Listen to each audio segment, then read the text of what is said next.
Good evening, and welcome back. This time for Episode 4 of Series 1, The Search for the Slavic Vampire of History. And as always, I remain, at least for a bit longer, your still somewhat enigmatic host, Father Vampire. Over the past 3 episodes, we've covered quite a lot of historical ground and discovered more than a few shocking surprises along the way. From the first vampire in recorded history being an undoubtedly devout, mortal Christian priest, to the scientific debunking of all we thought we knew of the vampire, and all the way up to real-life vampire descendants, towns, and vampire last names, all undeniably still in existence today. And this fact has only been increasingly verified by Slavic authors, most recently by Polish author Łukasz Kozak in his 2021 scholarly work, Opioid, A Natural History, in which he proclaims more forcefully still that Upiori, meaning vampires, were people of flesh and blood who had first names, surnames, families, and homes. So with almost everything we thought we knew of the vampire revealed as false, and everything we could have imagined about him proved as historical fact, just wait till you see what we're going to find out about him next. Tonight's episode, The Romantically Insatiable Vampire.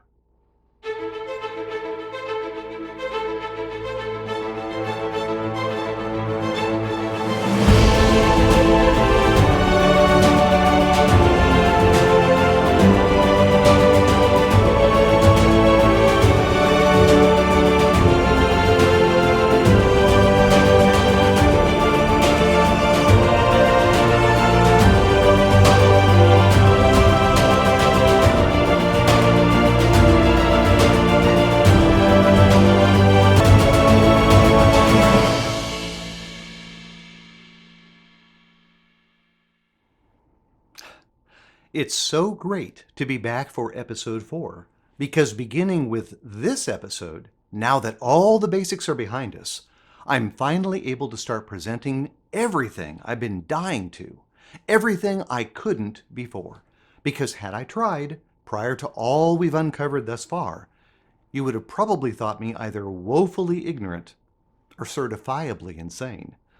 Hopefully now, however, you're beginning to realize just how mistaken we have been about the vampire, and just how truly fascinating he's beginning to become.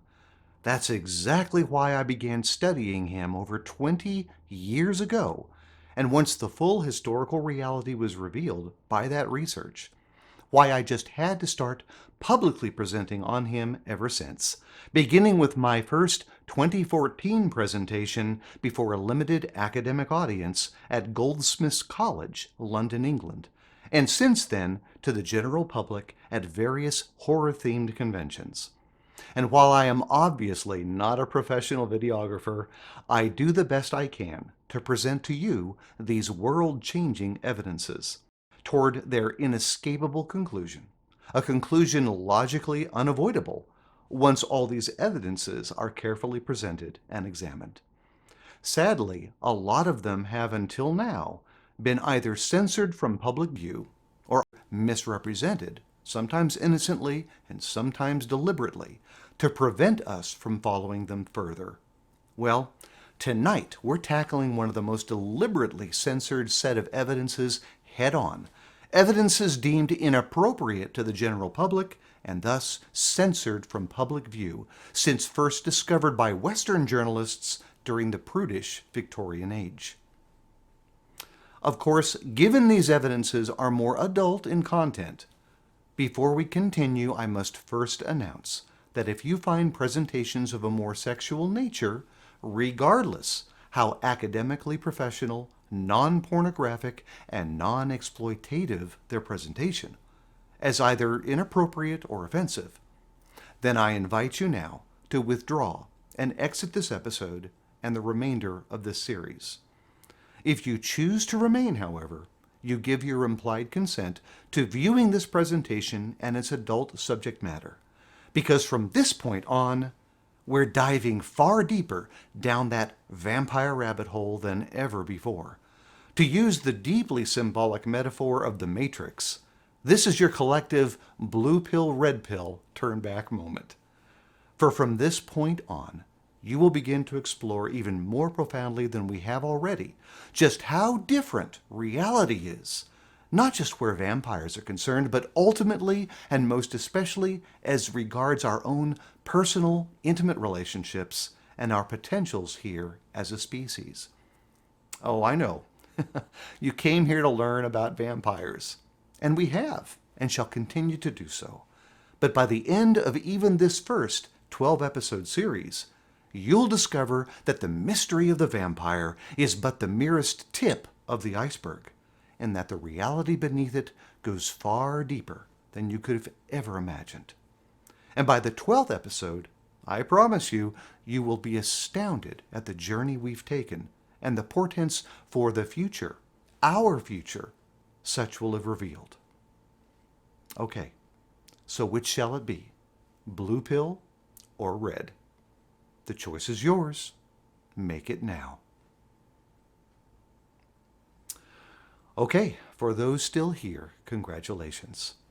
Though by the end, some of you might wish you had chosen blue. So for all you brave red pill poppers still here, welcome aboard. But don't say I didn't warn you. Okay, so as we've learned thus far, real vampires were only first falsely demonized as revenants in the 17th century for specific lifestyles deemed heretical by the church.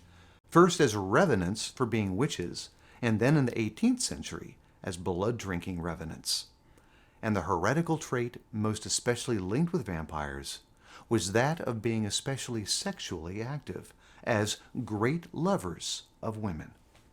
And supporting this well-believed trait, we find at least 1,000 years of empirical evidences for vampires as prodigious sires of families, having their own communities, towns, and villages throughout Slavic lands, evidencing for an actual vampire bloodline treated almost as a separate and distinct ethnic minority, hence towns named and known for those unique vampire communities.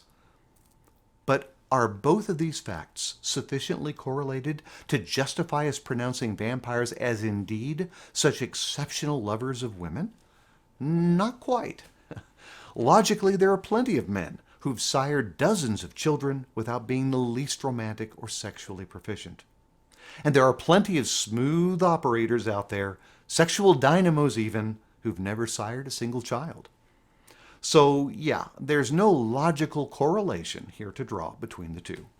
And further confusing the matter is that many modern vampirologists claim the concept of the romantically sensual vampire is the sole product of Western and Hollywood fictions, not actual Slavic history.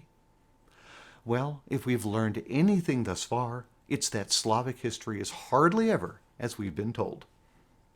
As we know, the romantic and erotic allure of the vampire has filled our Western fictions almost from the very start.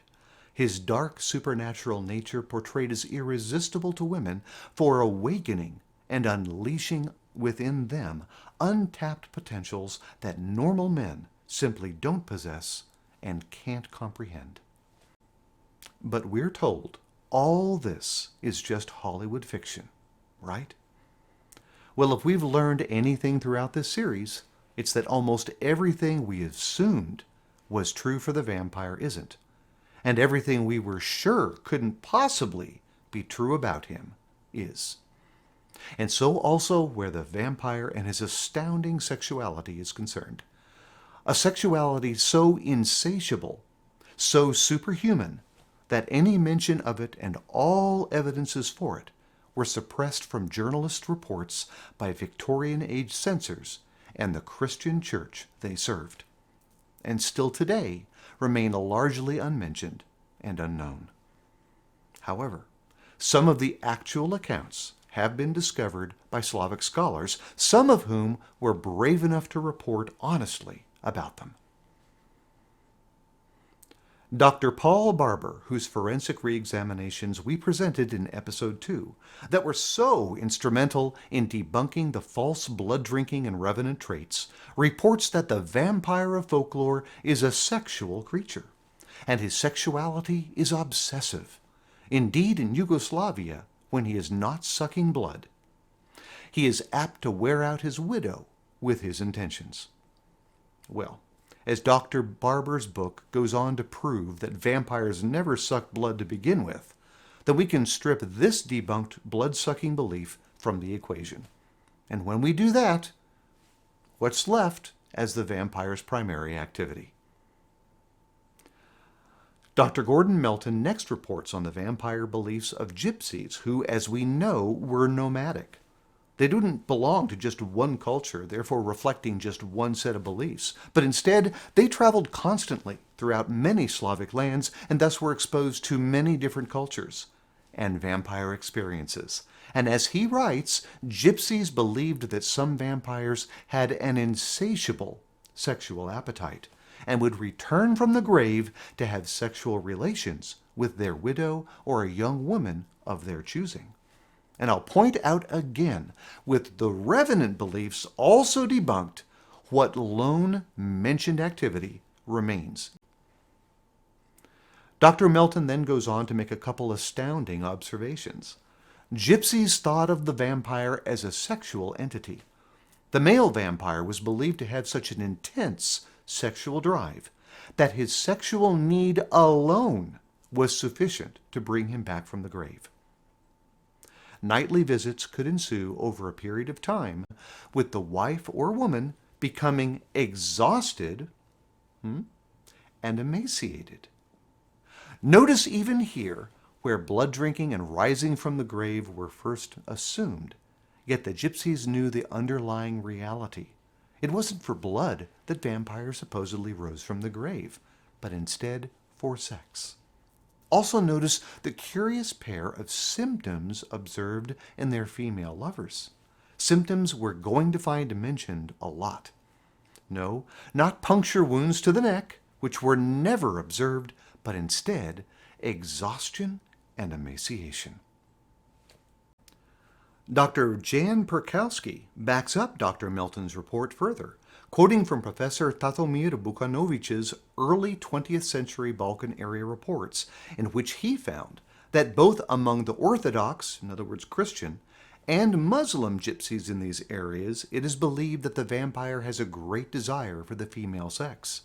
Immediately he rises from the grave, he goes, if a married man, to his former wife to spend the night with her in love intercourse.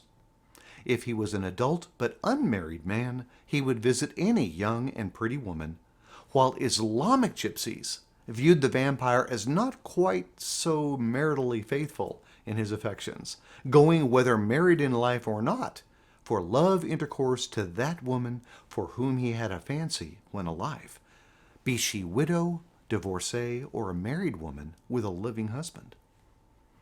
Here we find no mention of blood drinking at all. Only sex. Okay, let's keep digging.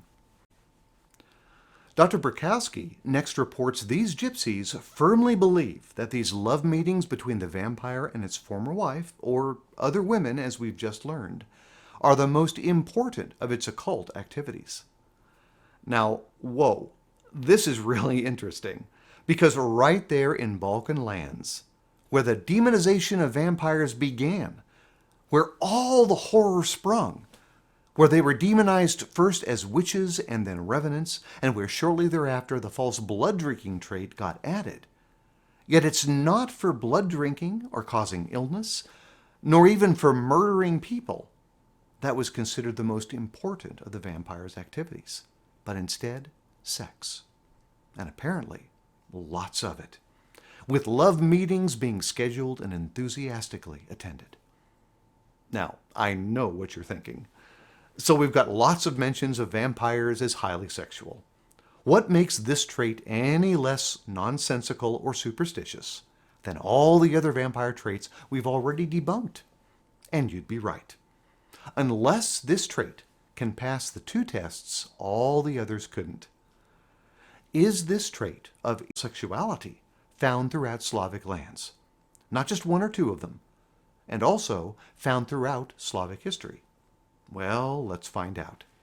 So far, we've only seen this trait extensively referenced in South Slavic areas, particularly the Balkan areas. But is it found elsewhere too? Rosemary Ellen Gillies' The Complete Vampire Companion reports that Romanian vampires return to satisfy their prodigious sexual appetites. More specifically adding, they are so insatiable that their human partners are likely to weaken and become ill with exhaustion.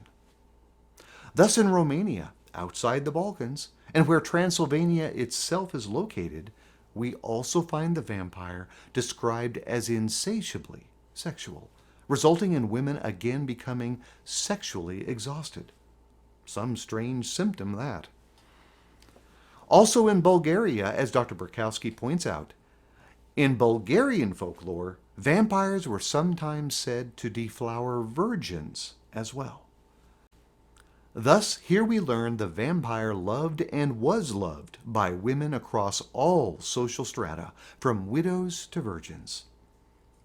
Next, we find his sexuality reported in the far northwestern Slavic country of Poland, where the vampire is described as living with his wife, doing farm and housework, while having sex with his wife and siring children by her.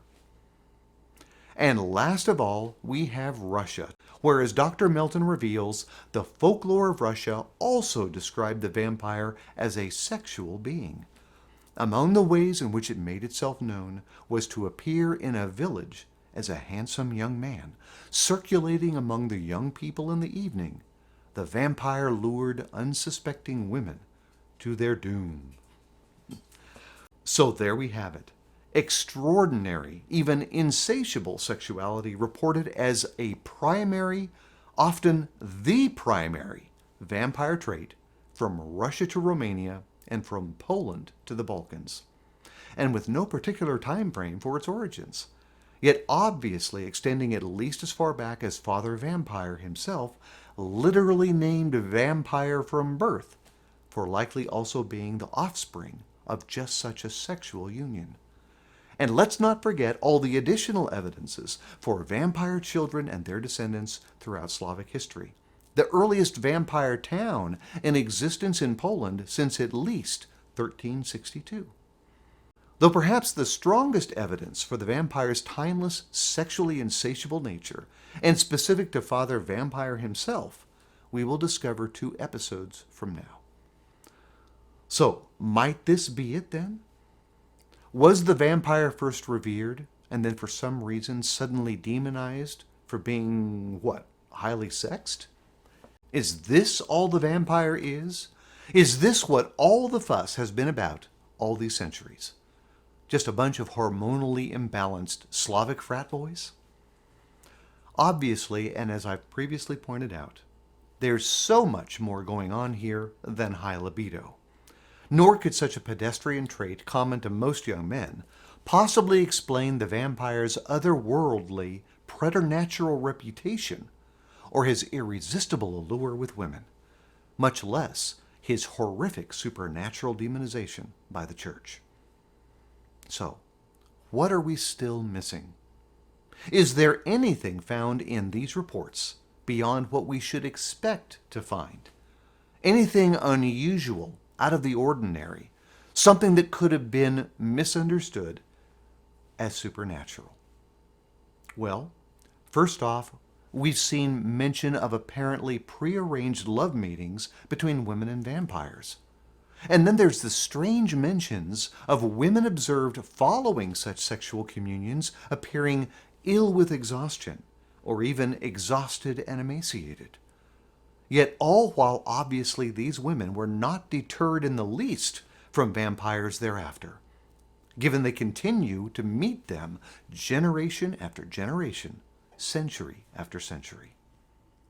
So what's really going on here?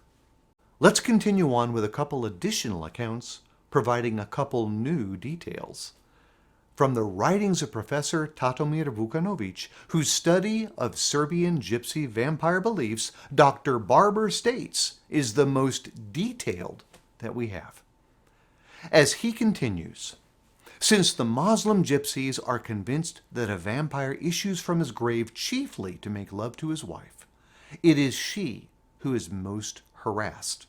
The vampire disturbs her from early dawn until cockcrow, and she looks like a corpse, as if she were enchanted. She neither eats nor drinks, becomes emaciated. Okay, so beyond the usual expected negative debunked disparagements, here we find again reference to lovemaking as the vampire's primary activity and purpose. Additionally, he provides us two specific time references for the duration of the vampire's lovemaking sessions, specifically lasting from early dawn to cockcrow. Now, at first glance, the two time references appear pretty confusing, given we think of both meaning essentially around the same time of day, right? For when does the cock crow if not at early dawn? So if anything, this would seem to suggest the vampire was with her for a short time, less than an hour or so perhaps. Very normal, very stereotypical. Yet if so, why the exhaustion and emaciation mentioned? And what is to be made of the woman neither eating nor drinking? What are we missing here? Well, when re-examined, we discover we've apparently misinterpreted him and his time references. As we discover only a few pages later, when Professor Vukanovic again mentions the same cockcrow time reference, he provides us its definition. Here he states that it means around 2 a.m., which is obviously a few hours before early dawn. So there's no way anyone could confuse 2 a.m. with early dawn. As we should realize, no matter the time of year, early dawn is at least a couple hours after 2 a.m. Yet he says the vampire remains with the woman from early dawn until cockcrow. That means from around 4, 5, 6 a.m. until around 2 a.m. But how is this possible? The only way this makes sense is if the vampire is having sex with her from 4 a.m. of one day until 2 a.m. of a subsequent day. Maybe the next day, maybe days thereafter. At a minimum, this would mean around 22 hours nonstop. Now does the exhaustion begin to make sense? How about the emaciation observed, especially if no eating or drinking is taking place? But of course, that's impossible, right? Well, there are arguably women with that kind of sexual stamina, yet no man possesses anywhere near that much, right? Well, actually, yes, you're right. No man could. This is a vampire. Maybe this explains both why he was viewed as superhuman, supernatural even, as well as why the bloodline as a whole was viewed as a separate, unique group or ethnicity. But what about the woman's other symptom, that of looking or appearing enchanted? Well, before we tackle this one, let's continue on with an account from a Dr. von Vlisloki, a 19th century Transylvanian linguist who informs us the vampire indulges in sexual orgies until his female partners get ill and die of exhaustion. Okay, aren't orgies rather long-lasting events? Doesn't this describe at least hours of constant, non-stop sexual feasting, if you will?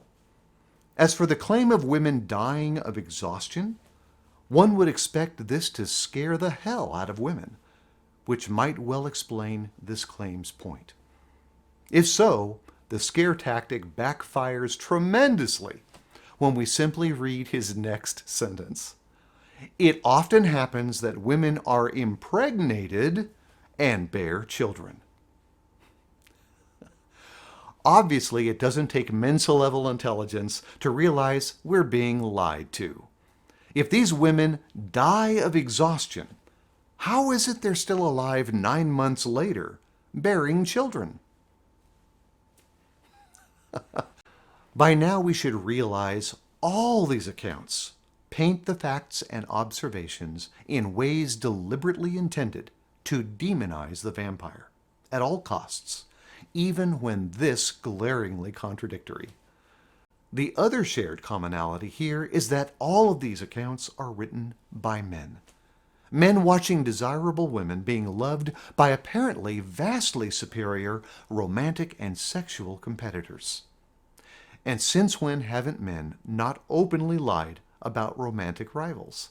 Even when the lies are as blatant as this, or as glaringly laughable as calling them blood-drinking revenants. And this brings up the obvious missed by almost everyone, including me. During my first presentation before the general public at the 2019 Phoenix FearCon in Phoenix, Arizona, an exceptionally elegant and insightful woman asked a key question I'd never previously given much thought to. A question placing, yet again, everything we think we know about the vampire into perspective. Her simple question to me was this: where are all the vampire accounts from Slavic women? See what I mean? What a revelation. And as I had to reply, I don't know. Where are they indeed? We know women have been having long-term, loving relationships with real vampires and bearing their half-vampire children for at least 1,000 years. So where are all their accounts? Their oral histories, their journal and diary entries throughout all that time? No, really, I'm asking you, where are they? The question is not rhetorical.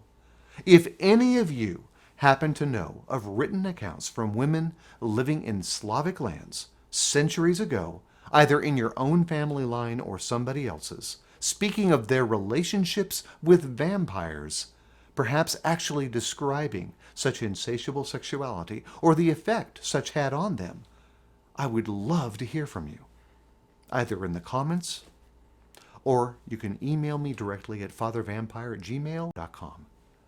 My view, for whatever it's worth, is that there would have had to have been volumes of such accounts, whether in personal diaries and journals or as officially reported during the vampire investigations of that day, that were most likely either confiscated or simply destroyed by patriarchal authorities, both secular and religious, so as to hide the truth. To my view, it's the only explanation why we still find nothing from all these women on their deeply intimate vampire relationships. And the only motivation for hiding or destroying all such is pretty apparent.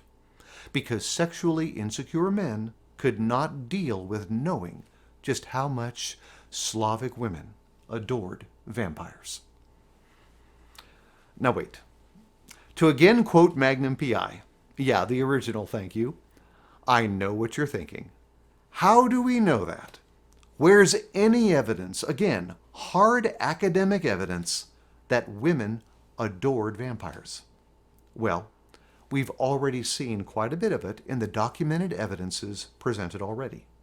First off, we have the love meetings being apparently arranged and scheduled and then attended between women and their vampire paramours. After all, no one arrives for a meeting no one knows about.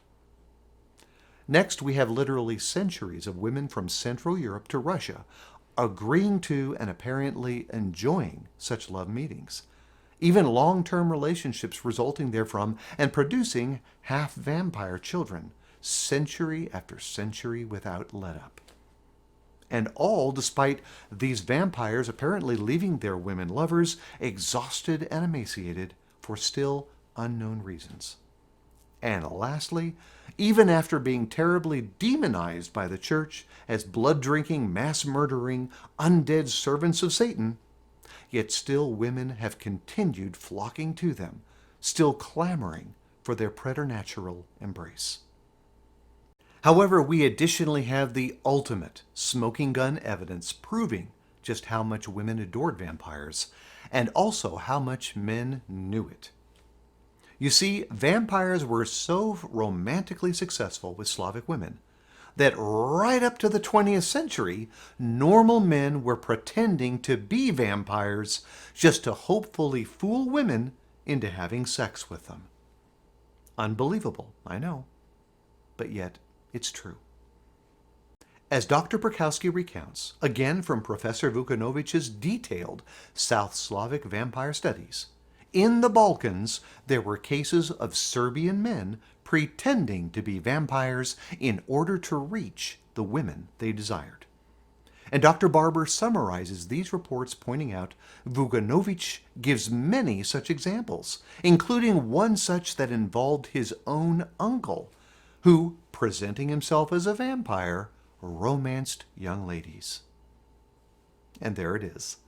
After claiming vampires were horrible, blood-drinking, murdering monsters, and apparently not succeeding at dissuading or scaring women away from them, they changed tactics. I mean, if you can't beat them, join them, right? And so they did. And as we're about to see, and is usually the case, it's those demonizing others who are usually the true guilty parties. Let's expose who the real sexual predators were. As Vukanovich continues, during the Balkan Wars, 1912 to 1913, I happen to know that in Kosanica in Serbia, my uncle, the late Rade Sokovic, a farmer from the village of Dobri Do, falsely presented himself as a vampire. He wrapped himself in a white sheet, arranged another white sheet to hang from him like a shroud, and went to love meetings with the young women in the village of Zagraje, introducing himself as a vampire. And here again we read of prearranged love meetings, apparently the long-established clandestine norm between women and real vampires, now being fraudulently enfranchised by non-vampire men masquerading as such. And all this occurring as recently as the 20th century, and in the very lands where the worst demonizing lies about vampires were the strongest and most widespread. Yet we could ask, if these women knew vampires as such wonderful lovers and mates, how could they be so easily fooled by such ordinary impostors? Well, first off, we don't know for sure they were. We must remember that, yet again, all of this is reported by the men involved. We have nothing from the women. And secondly, it's highly unlikely these 20th century young women actually had any experience with real vampires, thus making them far easier to defraud. Let's not forget, this is at least a couple centuries after vampire hunters had already decimated real vampire populations in these areas, just as witch hunters had been doing in Western Europe only a century earlier. Though, unlike with the Burning Time and its well-documented trials and official executions, vampire slaughters received no such well-documented attention, only brief mentions given as in the vampire shopkeeper's murder I presented in our last episode. Thus, by the 20th century, it is highly doubtful there were any real vampires left, thus leaving these young women with, at the very least, the deeply sensual tales of real vampire lovemaking passed down to them from one female generation to the next, thus priming these young women for just such deceptions. It's also additionally possible they realized the deception at some point and fought back. For example, returning to Vukanovich's account of his Serbian wannabe vampire uncle, he goes on to report, the peasants caught sight of him one night, chased him with guns and dogs, and he just managed to escape from certain death. It need hardly be added that after that, he never played vampire again. To this day, I like to think one of this fake vampire's victims realized the fraud, perhaps because he performed like a stereotypical male lover and reported him, thus helping to orchestrate his near capture and bringing an almost Shakespearean level of just desserts to the entire fiasco. Okay, lastly, I have one particularly illuminating Serbian account to share again as recounted by Professor Vukanovich, of a certain priest from the village of Stretska, who, disguising himself as a vampire by putting on a white shirt and letting a white sheet hang from his back shroud-wise. Then he wandered around the village at night, entered houses, put spoons and plates and bread on the tables, overturned chairs, and knocked on front doors and windows. The peasants began to wail, "So-and-so has turned into a vampire," naming someone who had died recently. Sometime later, when drunk, Father Lyamse told his peasant friends that it was he who had been that vampire, being a great lover of women and a widower to boot, so he had adopted that method of going to love meetings with certain young widows. Okay, so much good stuff here. Let's start with the elephant in the room. What's a Christian priest doing being so sexually active? Are they supposed to take vows of celibacy? Well, as you might not know, Eastern Orthodox priests, unlike their allegedly celibate Roman Catholic cousins, never took such vows. It's not a requirement in Eastern Christian Orthodoxy. In fact, they're encouraged to marry just like everyone else. Now, true, fornication like this is frowned upon, but it's not breaking any priestly vows. Secondly, and again, this Father Lyamse knew from the start all these fake claims of vampire traits were complete falsehoods, as probably did most of the clear-thinking Slavs, at least by this time. But he also knew how gullible were the rest of his neighbors, and so he took great delight in pranking them. Did you notice he even pulled the same Jure Grando bit of knocking on doors we learned about in episode 2? Have to admit, I kind of like this guy. Oh, and notice how quickly these superstitious stooges fell for it, just as their ancestors had before them, and that sparked all the vampire panics 2.5 centuries earlier. And notice we find this priest specifically mentioning the very real vampire trait gypsies had considered the vampire's most dangerous, that of being a great lover of women. Of course, I gotta ask, if this guy was such a great lover of women, why did he have to pretend being a vampire to score with them? Is there anything more self-deceptive than shallow male ego? And how curious the vampire's insatiable sexual and romantic nature should be considered by these men as the vampire's most dangerous form. As the vampire wasn't rising from the grave, wasn't drinking blood, and wasn't killing anyone, then how is his sexuality dangerous to anybody? Seems to me he's dangerous only to the male egos and sexually predatory intentions of the men. So then, if not dangerous to women, then what of the claimed symptoms women exhibited following their lengthy lovemaking communions with vampires? Claims of becoming ill with exhaustion, of exhaustion and emaciation, of looking like a corpse as if she were enchanted.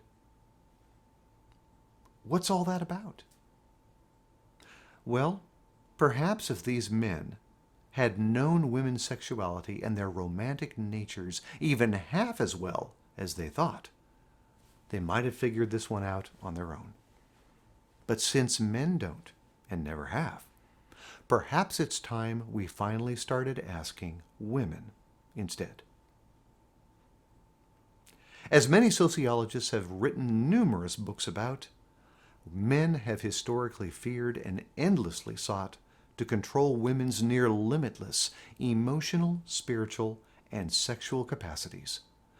Capacities that men simply do not possess.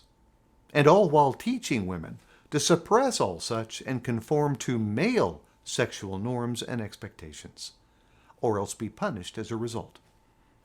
And this patriarchal suppression of female sexuality has worked so well that it wasn't until 1976 that finally someone, understandably a woman, decided to try and coax women into revealing their innermost feelings, views, and desires regarding their own sexuality. Herself a sex educator and feminist, Hite sent out over 100,000 anonymous, in-depth questionnaires to women across the United States and received 3,000 responses back, which she subsequently published in the groundbreaking book, The Hite Report. And the revelations contained therein of how women really felt about and experienced sex shocked the male-dominated world. And among those astounding responses were many from that very special, very rare, approximately 20% segment of women who are multi-orgasmic. And lo and behold, right there in their responses, we find repeated, sometimes in different words, these same commonly reported symptoms, so pitifully or deliberately misunderstood by men in Slavic lands. As one multi-orgasmic woman described her experience, one orgasm is just a warm-up, and the best is to go on until I drop from exhaustion. They just keep getting better and better. Another multi-orgasmic respondent reports, one is intense, but I usually want more, usually two. If manual stimulation is going on, I can have 5 or 6, but sometimes this is even more frustrating because then I have a hard time coming down. And another multi-orgasmic respondent, the more the better. Once I start having orgasms, it is one long series of orgasms. And another, the first orgasm is just the beginning. I find I become more aroused generally, not just in the genital area after the first couple of orgasms. I arouse slowly, but once aroused, the feeling grows larger and more intense and sweet, engulfing me. And yet another. Orgasms keep going and getting stronger as long as restimulation is continued, until when I am finished, I cry to release the tension, or whatever it is, leave my body and fly. In all these cases, these rare multi-orgasmic women describe something men simply cannot experience, and thus cannot comprehend how multiple orgasms keep getting stronger and stronger, all while a separate, overarching feeling of arousal and euphoria builds and builds as the orgasms continue, until, as one woman here describes it, she leaves her body and flies. No wonder this multi-orgasmic euphoria, this natural high, is so wonderful, so exquisite, that it's very difficult to leave, to come down from. And in the process, as another described, results in sexual exhaustion. This sounds almost exactly what we find so awkwardly and disparagingly described and misinterpreted by clueless mono-orgasmic men when observed in these euphoria-enchanted, vampire-loved women, of exhaustion and emaciation, of looking enchanted following such long-lasting sexual communions, and euphorias going on for hours, if not days. As it happens, sex research has a term for exactly what is described here, though you'll find it only rarely mentioned and even less researched, calling it multiorgasmic or hyperorgasmic euphoria, in which, for such multiorgasmic women, a natural, very real, opiate-like euphoria or high is experienced following a rapid succession of multiple orgasms. As it was explained to me, during orgasms, a rush of endorphins is released that by itself is highly pleasurable and acts upon the opiate receptors in the brain, but whose effects dissipate quickly after orgasm, resulting in that nice, warm, afterglow feeling of relaxation and contentment men and women experience following normal sex.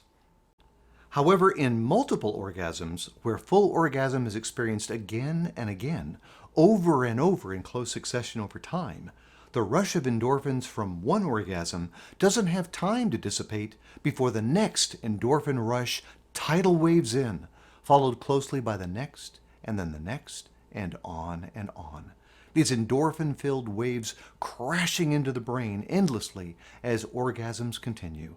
The endorphins flooding constantly into these pleasure-causing natural neurotransmitters, resulting in a wonderfully, endlessly cascading overload and causing the same type of natural, healthy euphoria as is otherwise experienced through actual opioid drug usage. As one of the world's most renowned sex researchers, Dr. Beverly Whipple, once told me, neurochemically, the euphoria or high experienced, whether through opioid use or multiple orgasms, is the same. Consider this as we next read this excerpt from the book Opium, A History, in which a male addict is observed going through the symptoms of heroin withdrawal. And while obviously this represents an opioid in its most concentrated form, yet the symptoms strike surprisingly familiar chords. The addict at this stage presents an almost subhuman appearance. As he neither eats nor drinks, he rapidly becomes emaciated and may lose as much as 10 pounds in 24 hours. Now, let's compare this with the near identically reported symptoms in women following the vampire's withdrawal. She looks like a corpse.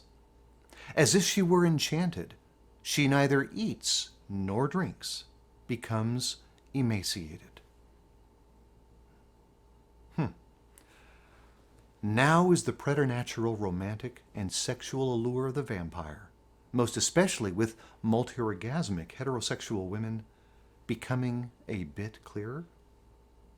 Okay, before continuing, I want to point out here the major difference between opioid abuse and multiple orgasms. Opioids are dangerous narcotic substances artificially introduced and forced upon the brain, and the endorphins they produce are not the result of natural neurological processes. Instead, opioids are inherently addictive and self-destructive, except as used and prescribed by competent medical professionals. Whereas multiple orgasms and the endorphins they produce are all freely available, naturally created, entirely healthy, and wonderfully beneficial, sensually, emotionally, even spiritually. Thus, for multiorgasmic women, once they get started, as euphoria builds and builds, it can indeed feel like flying on all these levels at once. And as they build higher and higher, its euphoric flights of pleasure and fulfillment are limited only by the multiorgasmic's physical limits. As another multiorgasmic woman describes, one orgasm is almost never enough. Successive orgasms become stronger and usually deeper, more satisfying. I don't know how many I might be capable of. In fact, I often feel frustrated and a bit scared by this multiorgasmic capacity. I've rarely had sessions where I've felt like I really had enough. I get tired by myself and haven't been with many men who can sustain a long enough period of arousal in themselves. So too often, my reaction when I feel horny is, oh no.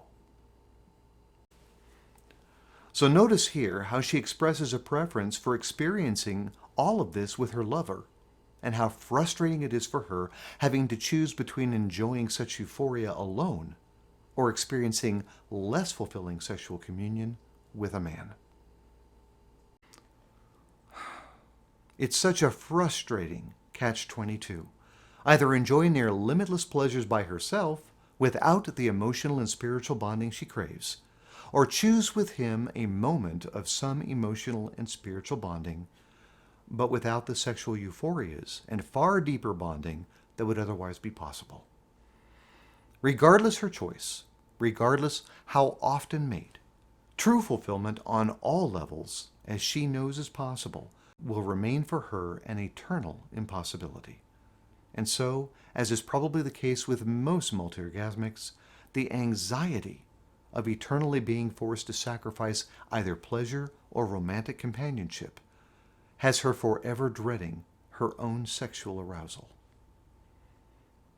And why can't women and men meet and commune on equal sexual ground? Well, as we'll discuss more deeply in a future episode, this is due to the almost universally mandated downtime or refractory period men experience after natural uninterrupted orgasm, preventing additional orgasms for usually from 15 minutes to several hours thereafter. Thus, natural multiple orgasms are physiologically impossible for men, regardless their background, culture, religion, race, or ethnicity. And it is this genetically imposed male multiorgasmic barrier that prevents men from ever knowing, much less experiencing, appreciating, or understanding the near limitless euphorias of which women are capable, preventing them from ever truly merging on all levels with them as one.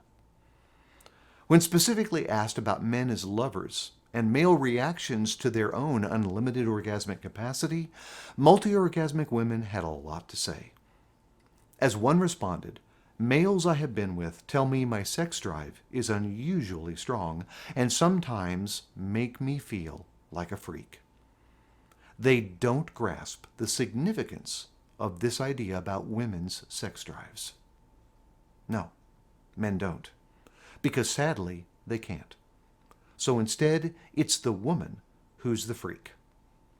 It is a sad fact of patriarchal history that any time a superiority is encountered in another, whether in a different culture, a different race, or, most foundationally of all, in the opposite sex, men find some way of twisting that greater ability or capacity into evidence of abnormalcy or inferiority. And sadly, women have taken the brunt of such suppressive attitudes from men far longer and to far greater degrees than any other group. As a result, some women have found and enjoy a far more satisfying alternative, as one woman relates. I found with women, after having sex with men for years, that I wanted and could enjoy many orgasms and continue lovemaking for a much longer time. One can only imagine how amazing, how transformative even, it must be when one meets and mates with their true sexual and emotional equal. For where there is full equality, especially at such deeper emotional and spiritual levels, there is true light. Light illuminating all we are to each other and also to ourselves. As this next woman points out, I am a lesbian. My lover satisfies me because both of us can continue in bed having orgasms over and over again and never really coming down off them. Understandably, for multiorgasmic women without equal partners, the divide can be frustrating, regardless how much in love they are, how much love they otherwise share. Of course, sex isn't everything, and sexual desire disparity occurs frequently on both sides of the aisle. But for that small segment who are multiorgasmic, conformity is usually the compromise helping make the relationship work. As this next respondent reveals, "I feel like I want 20. However, because my husband seems to want only one, I have had to adjust to his pattern." Of course, this doesn't mean they still aren't occasionally frustrated. As another woman observed, if the partner is male, the woman is stuck with the limits of his sexuality. And finally, as another summed up the matter perfectly, "I feel it is a great pity that males and females were sexually, biologically built, such that males are ready to quit just as females are getting started." And she's right.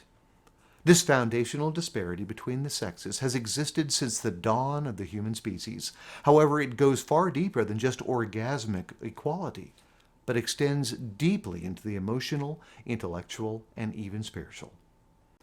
The whole men are from Mars, women from Venus thing might well all be rooted in this one foundational genetic disparity. But what if a unique bloodline existed within which that disparity didn't exist? A genetic line whose males were born without any such male refractory period. Imagine what heterosexual women's reactions might be, most especially if also multiorgasmic, were there to appear unique men, not only sexually biologically equal with women, but also romantically, emotionally, and spiritually equal with them as well. Unique, one-of-a-kind men, all fully male and proudly so, yet who also fully appreciate, value, and love women as true equals, for being truly equal on all levels with them. Now imagine men's reactions to such a unique male bloodline. And finally, imagine Christianity's. I think we all know what they would be.